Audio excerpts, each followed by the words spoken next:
So, it's not meant to be. Sabi ko na nga ba, maliit siya. I really want this. Kasi ang gusto ko na lang makuha dito, it's either si Sakura na naka-uniform or si Sakura naka-afternoon tea. Ayun.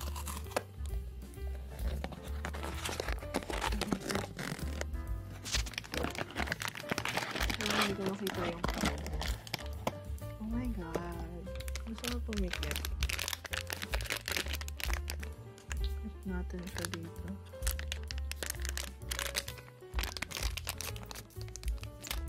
Kabahan ako.